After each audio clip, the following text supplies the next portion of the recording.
Okay, this is my 1951 Mark 7, which I acquired in 1976 with a princely sum of 200 Rand. It was standing on a plot in Brakpan, sadly neglected. The engine was in bits and pieces inside the car and in the boot, and the bodywork was original paint but a lot of bad surface rust and gouges on the sides and things like that.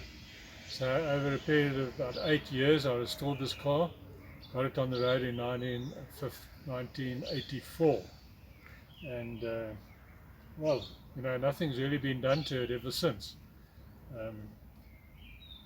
Went to quite a few Jag Club concourse events, won Masters class, and won Best Saloon in South Africa at one stage. And I've kept it pretty much in that condition, and it's still pristine today, although it's starting to show its age. It's got some nice patina, a little bit of cracking in the paint, and but it appears nice, and I wouldn't like to mess with it. Okay, well, this was, I think, quite a car in its day. Could do 100 miles an hour, and there you are. Look at that interior. Leather interior, walnut dashboard and cappings, and the traditional British style of luxury car. I remember doing quite a few family trips in this vehicle, going to KwaZulu-Natal for car shows. At one stage it broke down and we had to get our neighbor, who's a friend, to come down and rescue us. And the interesting thing about that trip was that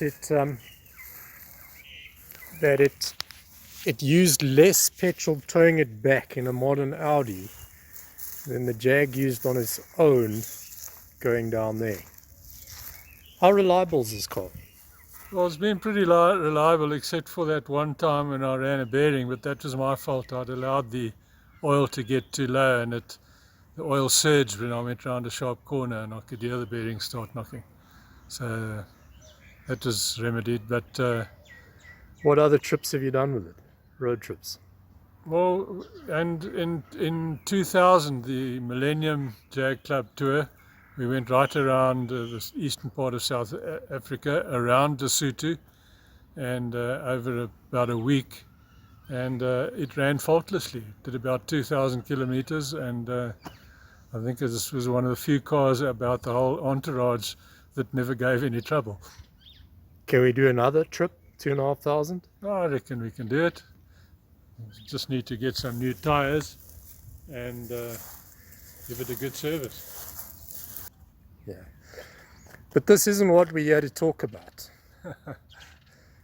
This car's a beaut. We're looking forward to a road trip in it, but this is what we want to talk about.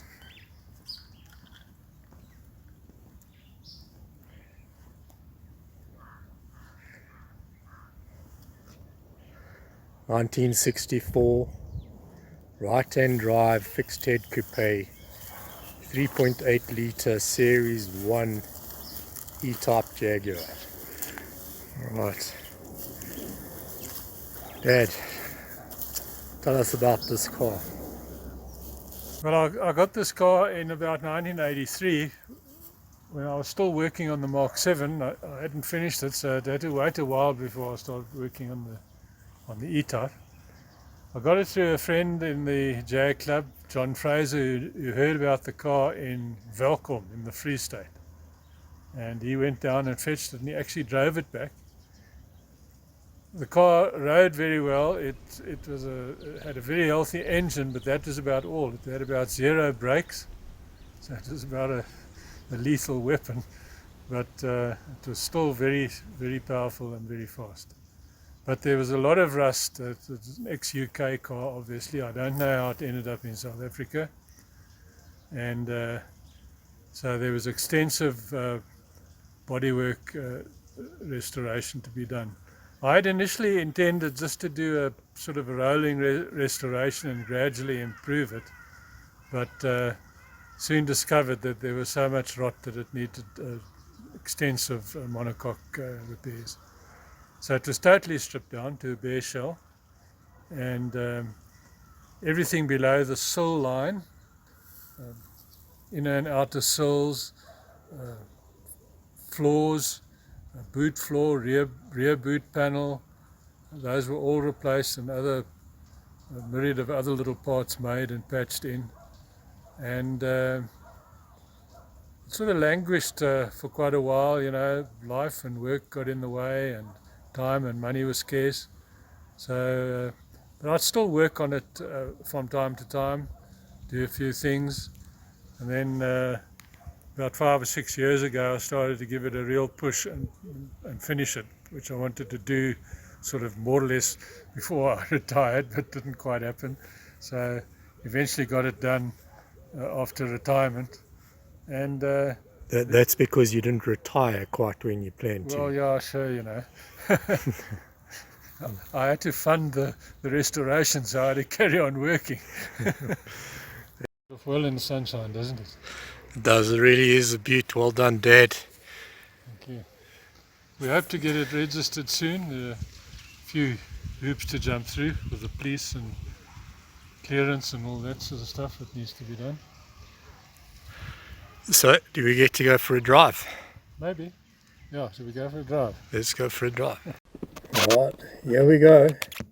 Alright. Not exactly a lot of headroom here. Start.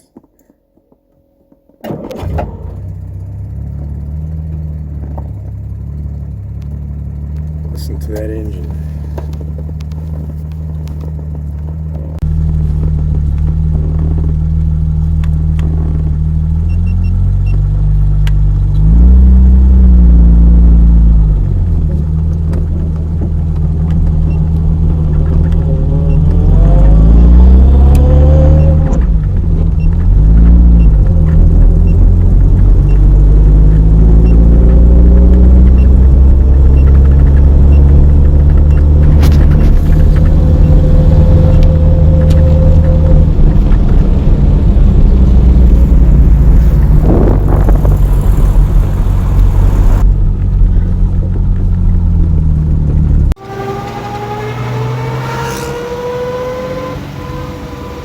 Driving the 51 Mark 7